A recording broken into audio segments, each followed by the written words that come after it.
అందరికీ నమస్కారం అండి. ఈరోజు ఖమ్మం జిల్లా ఖమ్మం పాకుపంట బజార్లో ఉన్నామండి. ఈరోజు ప్రస్తుతం ప్రసాద్ గారు ఇంటికి వచ్చేసాము. ఆయన ఇంజనీరింగ్ డిపార్ట్మెంట్లో ఏఈగా ఉన్నారు. ఆయన హౌస్ దగ్గరికి వచ్చాము. ఆయన ఇంటర్వ్యూ చేయడానికి హౌస్లోకి వెళ్తున్నామండి. ఆయన హౌస్ ఇది. నమస్కారం సార్. నమస్తే అండి.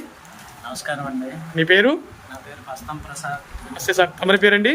కళ్యాణి రవికుమార్. ఏం చేస్తున్నారు మీరు? నేను శ్రీ చైతన్య స్కూల్లో టీచర్గా చేస్తాను. Very good. మీకు ఏమవుతారు ఈయన? మా మామయ్య. నమస్తే. నమస్తే. నమస్తే మేడం. మీ పేరమ్మా? అమ్మా సియన్ కుమారి. వెరీ గుడ్ అమ్మా. ఈరోజు అతి ముఖ్యమైనటువంటి విషయం అండి. ఈరోజు ఈ ఎంఎస్ న్యూస్ ఛానల్లో ఈ ప్రసాద్ గారిని ఇంటర్వ్యూ చేయడానికి మన ఖమ్మం జిల్లా ఒక మీడియా అధికార ప్రతినిధి గంజాయి కుమారి గారండి, తల్లాడ గ్రామం. మరి అతని భర్త గారు గంజాయి ఎర్ర శ్రీనివాసరావు గారు. మరి ఇటువంటి ఈరోజు ఈమె సార్ని ఇంటర్వ్యూ చేయడానికి వచ్చిందండి. Congratulations madam. Thank you very much. మీ బాల్యం గురించి, మీ విద్యా అభ్యాసం గురించి, మీ తల్లిదండ్రుల గురించి, మీ స్టడీ గురించి చెప్పగలుగుతారా? ప్రత్యేకంగా నా గురించి ఎంఎస్ న్యూస్ ఛానల్ వారు ఇక్కడ దాకా వచ్చి నన్ను ఇంటర్వ్యూ చేయడానికి వచ్చినందుకు వాళ్ళకి ప్రత్యేక ధన్యవాదాలు. మరియు ఇప్పుడు నేను చెప్పదలుచుకుంది ఏంటంటే నా బాల్యము, నా చదువు, నేను ఎట్లా ఎదిగింది, నేను ఎట్లా డెవలప్ అయింది, నేను ఇప్పుడు ఏఈగా చేస్తున్నాను ప్రస్తుతానికి. నా బాల్యం చిన్నతనంలో మా అమ్మ నాన్నగారు ఎంతో కష్టపడ్డారండి. వాళ్ళ గురించి తెలుసుకుంటే నాకు చాలా బాధాకరంగా ఉంటుంది. ఇట్లాంటి సన్నివేశం నేను వస్తుందని అనుకోలేదు. ఎప్పుడు ఇట్లా నేను ఇంటర్వ్యూ ఇస్తానని ఆటోమేటిక్గా మన వాళ్ళు మా ఎంఎస్ న్యూస్ ఛానల్ వాళ్ళు నా దగ్గరకు వచ్చి నా గురించి తెలుసుకొని నా దగ్గరికి ఇంటర్వ్యూ చేయడానికి వచ్చారు. అందుకు ప్రత్యేక ధన్యవాదాలు. నా బాల్యంలో మా అమ్మ నాన్నగారు అనేకమైన ఇబ్బందులు పడ్డారు. నన్ను చదివించడానికి. మా కుటుంబంలో 6 అన్నదమ్ములు, 3 అక్క చెల్లెలు. అయితే ఎవరు చదువుకోలేదండి. అందరికి పెళ్ళిళ్ళు అయితేనే నేను లాస్ట్ వాడిని, చిన్నవాడిని. నా తర్వాత ఒక చెల్లి ఉన్నది. ఆమె నేను చాలా చిన్నవాళ్ళం. మిగతా వాళ్ళకి ఎట్లా మా నాన్నగారు కష్టపడి, మా అమ్మగారు ఎంతో కష్టపడ్డారు. గతంలో వాళ్ళు కూడా జాతకం చెప్పేటోళ్ళు. ఇప్పుడు అది మానేసి, మా అమ్మ నాన్న మానేసి, మా మామయ్య గారు దేవుని తెలుసుకొని, దేవుని ఉండి, యేసుక్రీస్తు ప్రార్థనలో ఉండి వాళ్ళు చర్చికి వెళ్తూ ఉన్నారు. దాన్ని బట్టి మా అమ్మగారు ఒకనొక టైంలో చాలా ఇబ్బంది కావడం వల్ల వాళ్ళు కూడా, మా నాన్నగారు కూడా ఈ జాతకం మానేసి, తర్వాత తాగుడు ఇవన్నీ మానేసి చర్చికి వెళ్ళి దేవుని నమ్ముకొని ఆ విధంగా కూలి పని చేసుకుంటూ అనేకమైన పుస్తకాలకి ఇబ్బంది. నేను చదువుకోవాలంటే నాకు చిన్నప్పుడు నేను చాలా ఇబ్బందులు. మమ్మల్ని చదివించడానికి మా అమ్మ నాన్నగారు ఎన్ని రకాల కష్టాలు పడ్డారంటే, మా నాన్నగారు చాకలతోటి చేపలకి వెళ్ళేవాడు. మాకు కావాల్సిన పుస్తకాలకి చిన్నప్పుడు 7th క్లాస్ లోపు. అయితే ఎంతో కష్టాలు పడి మమ్మల్ని చదివించుకోవడానికి మా అమ్మగారు కూలి పని చేసేది. మా నాన్నగారు మేకలు మేపుకునేవాడు. ఒక్కొక్క టైంలో పొద్దున్న మేకలు మేపుకొని వచ్చి మధ్యాహ్నం వరకే చాకలతో చేపలకి వెళ్ళేవాడు. చేపలకి వెళ్ళి ఆ చేపలను తెచ్చి సాయంత్రం లోపు వాటిని అమ్మేసి దాంట్లో వచ్చిన ఆదాయాన్ని ఆ చాకలలో మా నాన్నకు కూడా, వాళ్ళ చాకలలో అయినా మా నాన్నగారి దేనస్థితిని చూసి వాళ్ళు కూడా ఆయన రమ్మనేవారు.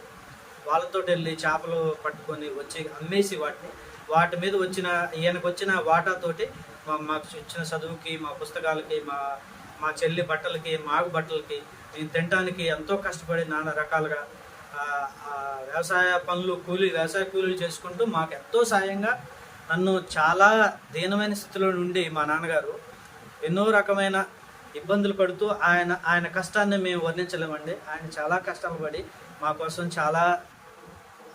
చాలా హెల్ప్ చేశారు. ఆయన లేకపోతే ఇవాళ మేము లేవు. మా అమ్మ నాన్నగారు లేకపోతే.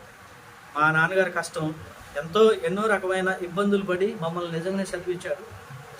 ఆయన చాలా రకాలుగా నేను రుణపడి ఉంటాను. ఆయన ఇప్పుడు లేరు, చనిపోయారు. అది నేను దురదృష్టవంతున్నా. ఆయన ఉండుంటే ఇంకా నాకు ధైర్యంగా ఉండేది, ఇంకా ముందుకెళ్ళేవాడిని. ఇది నిరుపేద కుటుంబం అని అన్నారు కదా. నిరుపేద కుటుంబంలో నుంచి చదువుకుంటున్నారు కాబట్టి మీకు ఎవరైనా సహాయం చేశారా, లేదంటే మీ స్వయం కృషితోటి మీరు చదువుకున్నారా? మా నాన్నగారు 7th వరకు చదివించారండి గన్సిట్లో. అక్కడి నుంచి మేము కృష్ణాపురం వచ్చాము. 7th తర్వాత 8th, 9th, 10th కృష్ణాపురంలో చేశాను హాస్టల్లో. హాస్టల్లో డైలీ ఇంకా అక్కడే ఉండి అక్కడే చేసేవాడిని.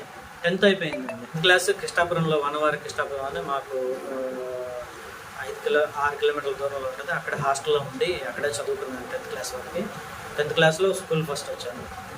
అక్కడి నుంచి ఎటు వెళ్ళాలో అర్థం కాదు. చదువుకోవడం తెలుసు, బుక్స్ నెక్స్ట్ ఫర్దర్ స్టడీస్కి ఎటు వెళ్ళాలనేది అర్థం కాదు.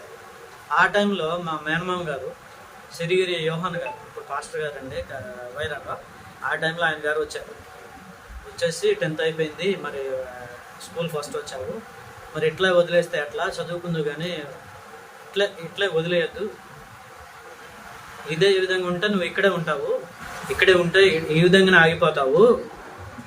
ఆగిపోతావు, ఇట్లా వద్దు, పై చదువులు చదువుకుందు కానీ నా దగ్గరకు వచ్చేసాయి, ఆ వైరాలో ఇక్కడ నేను చూసుకుంటా, నిన్ను కాలేజీలో చేర్పిస్తా, అక్కడే జాయిన్ అయ్యి అక్కడ చదువుకుందువు కానీ అని అన్నారు. అప్పుడు నాకు ఏం చదవాలి, ఈ ముందుకు ఎటు వెళ్ళాలి అనేది అర్థం కాలేదు. నాకు ఫ్రెండ్స్ కూడా, నా ఫ్రెండ్స్ 10th క్లాస్ వరకే కదా నేను చదివింది, అందువల్ల నాకు ఫ్రెండ్స్ ముందుకు వెళ్ళే ఆ పైన హై క్లాస్ లెవెల్లో లేక సరేలే నువ్వు చెప్పినట్టు మామయ్య అని అప్పుడు ఆయనతో పాటుకు వెళ్ళి వైరాల్లో ఇంటర్మీడియట్ ఫస్ట్ ఇయర్ జాయిన్ అయినానండి. జాయిన్ అయిన తర్వాత ఫస్ట్ ఇయర్ అవుతుంది, సెకండ్ ఇయర్ అయిపోద్ది, తర్వాత ఏం చేయాలి అనేది అర్థం కావట్లేదు. కొంతమంది ఫ్రెండ్స్, అప్పుడు ఇంటర్లో కొంతమంది ఫ్రెండ్స్ ఉన్నారు, అక్కడ వైరాల్లో కొంతమంది ఫ్రెండ్స్ ఉండి ఏ విధంగా ఫర్దర్ స్టడీస్ కోసం ఎట్లా ముందుకు వెళ్ళాలి, ఏం చేయాలని అర్థం కాక వాళ్ళతో డిస్కస్ చేసినప్పుడు డిప్లొమా సివిల్ ఇంజనీరింగ్ చేస్తే ఏదో ఒక జాబ్ కొట్టచ్చు, దానివల్ల సివిల్ ఇంజనీరింగ్ అంటే డిప్లొమా అయిన తర్వాత బీటెక్ చేయొచ్చు, ఎంటెక్ చేయొచ్చా, ముందు నువ్వు డిప్లొమాలో, అప్పుడు కార్యాలు ఎవరు లేరండి మన జంగాలు అనేది ఎవరు లేరు, అక్కడ అంతా ఊళ్ళో వాళ్ళతోటే కలిసి ఉండేది, వాళ్ళతోటే ఫ్రెండ్షిప్ చేసేది, వాళ్ళతోటే ఎక్కువగా ఉండేది నేను.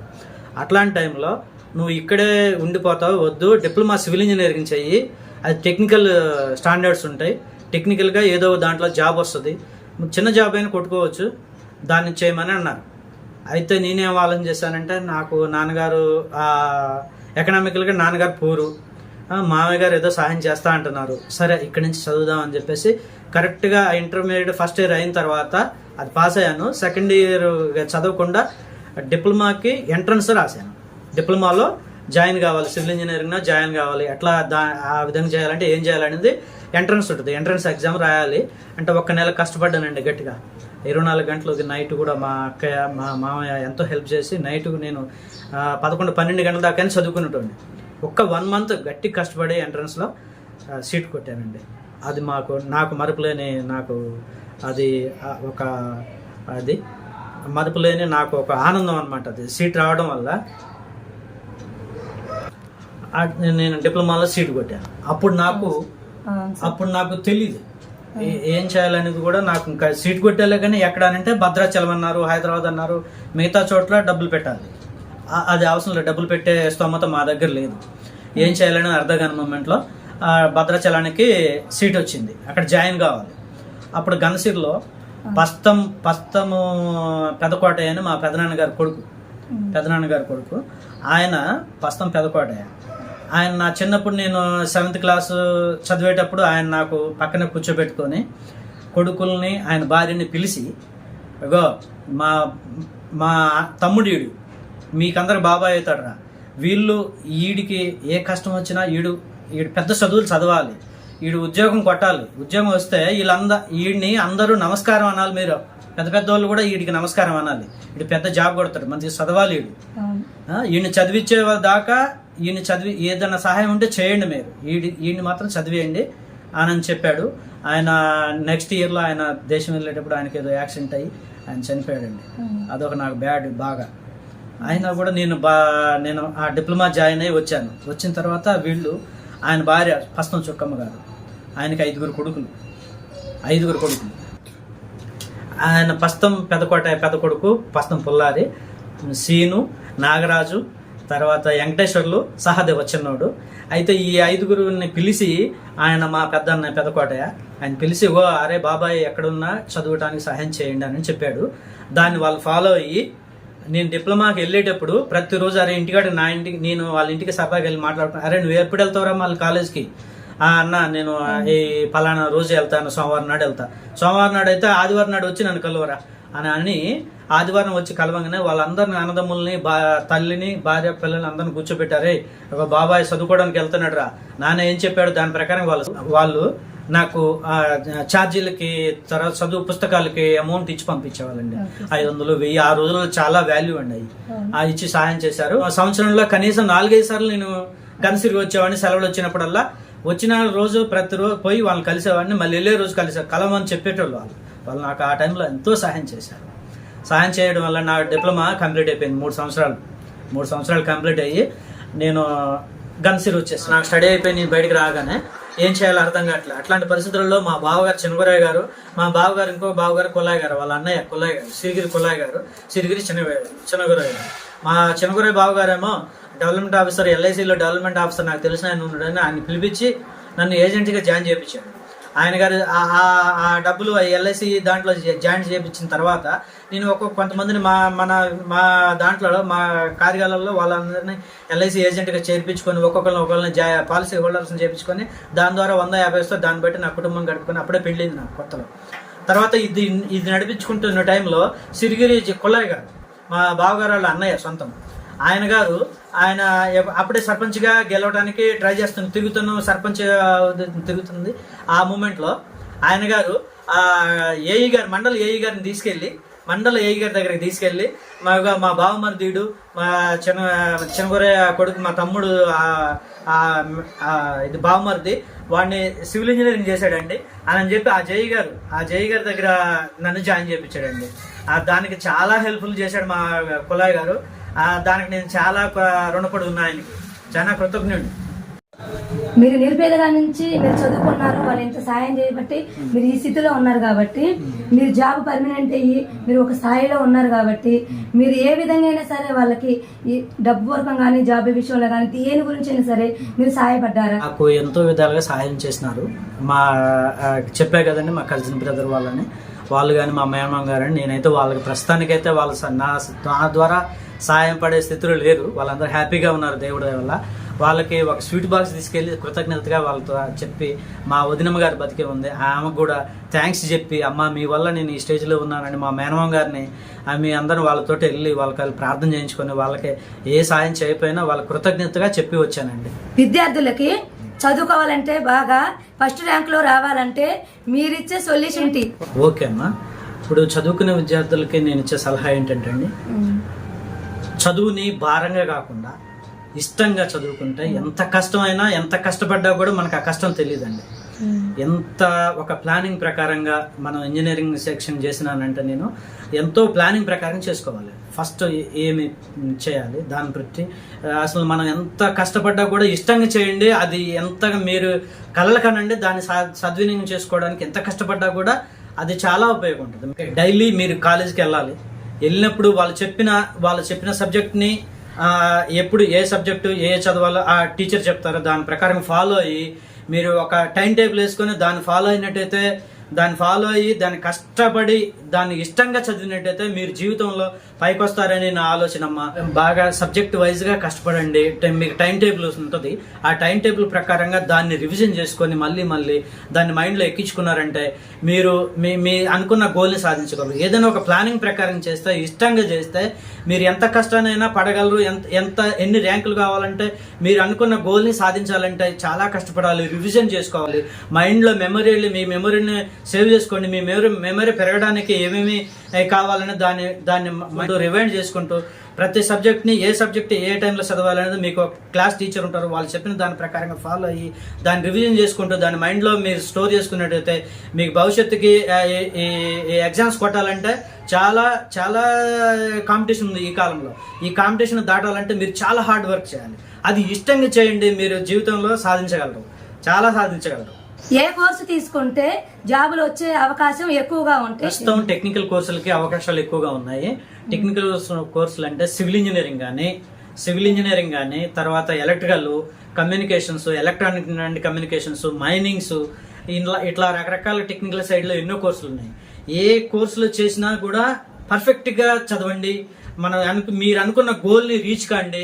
మీ మైండ్ ని సబ్జెక్ట్ మొత్తం పెట్టేసి ఆ సబ్జెక్ట్ ని మొత్తం కూడా కష్టపడి చదవండి. ఏ సబ్జెక్ట్ టెక్నికల్ సైడ్ పోతే మాత్రం మీకు మంచి లైఫ్ ఉంటుంది. ఈ టెక్నికల్ సైడ్ కోర్సులు ఏమేమి ఉంటాయి అంటే civil engineering, electronics and communication, తర్వాత ఈసీఐ ఎలక్ట్రానిక్స్ అండ్ కమ్యూనికేషన్, తర్వాత mechanical engineering, civil engineering, mechanical engineering, electronic engineering. ఈ ఎలక్ట్రికల్లో కానీ తర్వాత సివిల్లో కానీ పెద్ద పెద్ద కన్స్ట్రక్షన్స్ ఉంటాయి. ఎలక్ట్రికల్ సైడ్ కూడా పెద్ద పెద్ద కంపెనీస్ ఉంటాయి. ఏ కంపెనీ వాడు కావాలన్నా కూడా మీ దగ్గర సబ్జెక్ట్ ఉండాలండి. నెంబర్ 1 సబ్జెక్ట్ ఉండి మొత్తం మీరు ఎగ్జామ్స్లో మంచి మార్క్స్ కొట్టారనుకోండి, మీ కంపెనీ వాడు పిలిచి మీ ఇంటికి వచ్చి పిలిచి మీ సబ్జెక్ట్ని చూసి మిమ్మల్ని ప్యాకేజ్ లాగా తీసుకుంటారు. సంవత్సరానికి 2 లక్షల ప్యాకేజ్ లాగా ఇచ్చేసి మీకు వాడే రాజులాగా చూసుకుంటారు. మీరు రాజులాగా హ్యాపీగా ఉండొచ్చు.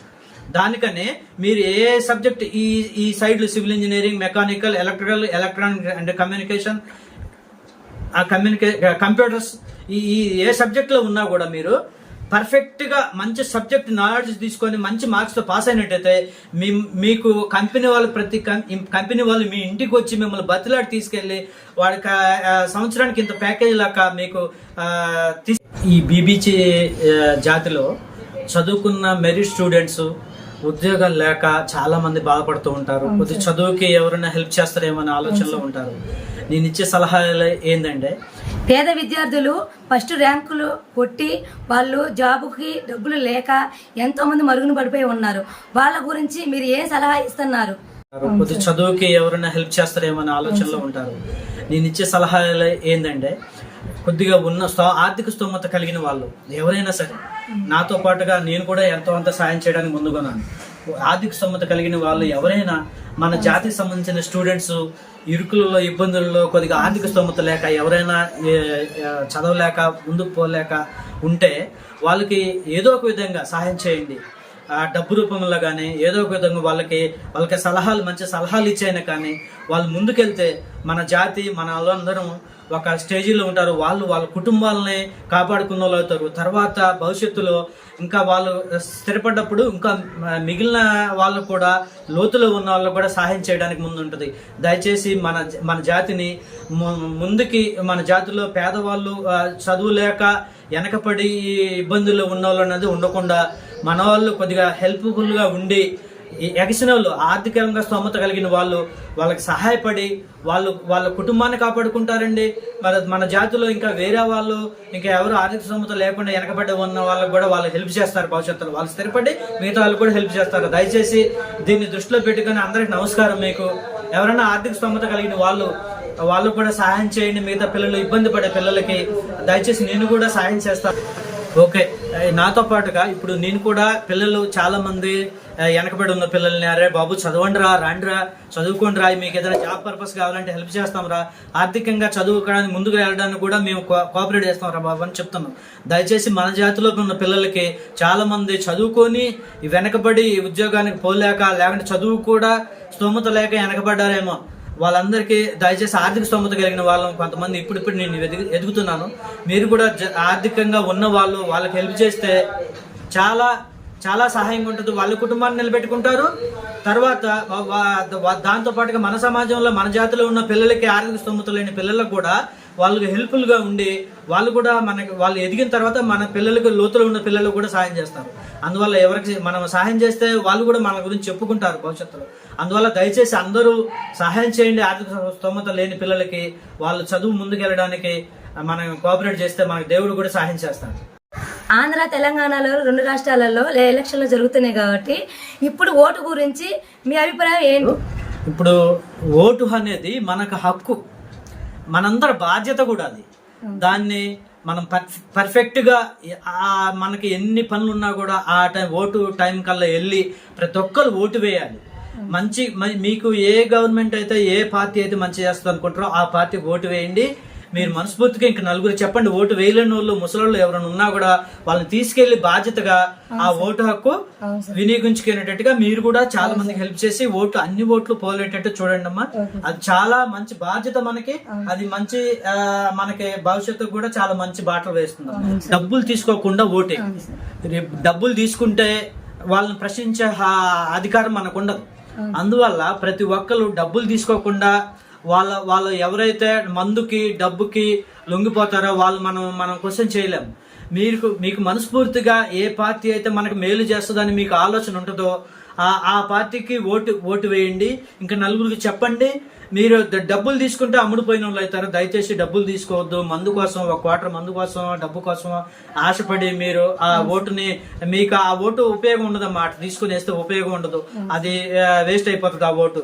మీకు ఈ 2 రాష్ట్రాల్లో కూడా మీకు ఏ గవర్నమెంట్ మంచి చేస్తుంది అనుకుంటారో వాళ్ళకే ఓటు వేసి గెలిపించుకోండి.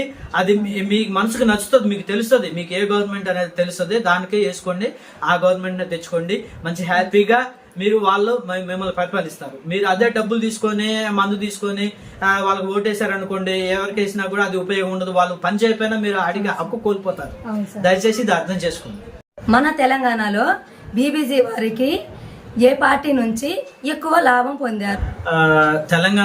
తెలంగాణ ఫస్ట్ ఏర్పడేటప్పుడు ఫస్ట్ ముఖ్యమంత్రి కేసీఆర్ గారు కూడా మన జాతికి, మన బీబీజీ జాతికి చాలా సహాయం చేశారు. ఎన్నో పథకాలు ప్రవేశపెట్టారు. కాబట్టి కొన్ని పథకాలు అందినాయి, కొన్ని పథకాలు కొంతమందికి అందలేదు.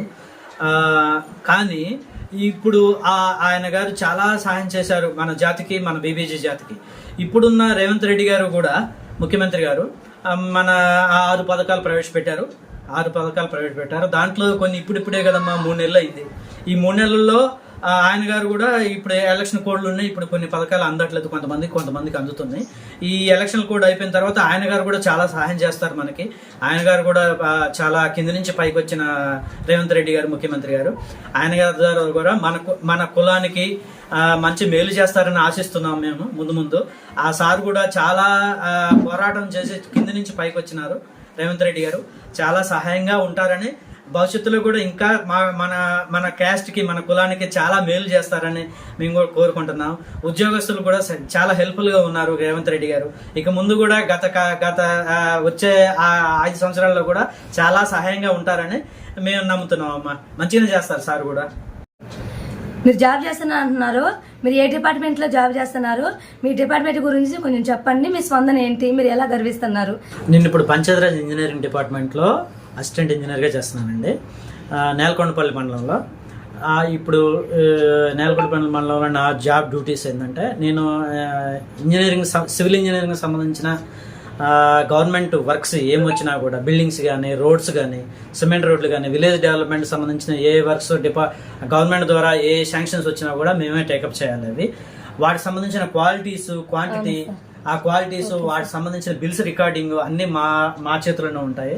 మేము రికార్డ్ చేసి పంపిస్తే వాళ్ళకి బిల్స్, వాళ్ళకి పేమెంట్స్ అవుతాయి.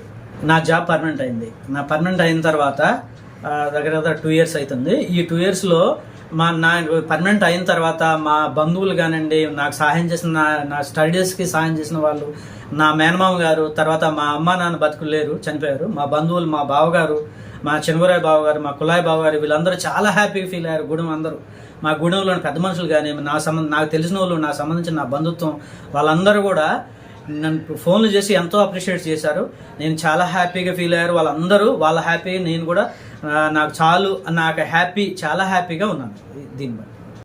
చివరిగా బీబీజీ జాతికి మీరు ఏం చెప్పబోతున్నారు? మన బీబీజీ జాతి సభ్యులకు నేను చెప్పే సందేశం ఏంటంటే, దయచేసి మీరు ప్రతి ఒక్కరు కూడా మీ కుటుంబాల్లో చదువు ఉంటే మీరు భవిష్యత్తు ఎట్లా ఉంటుంది, తర్వాత మీరు ఎలా ముందుకెళ్ళాలి, మీరు ఏ బిజినెస్ అయినా చేసుకోండి, ఏ జాబ్ అయినా చేసుకోండి, కష్టపడండి. ఆ జాబ్ చేయడానికి మనకి అనకూడదండి, నేను ఈ జాబ్ చేస్తున్నానంటే నన్ను ప్రతి ఒక్కరు బయటకు పోతే సార్ అని.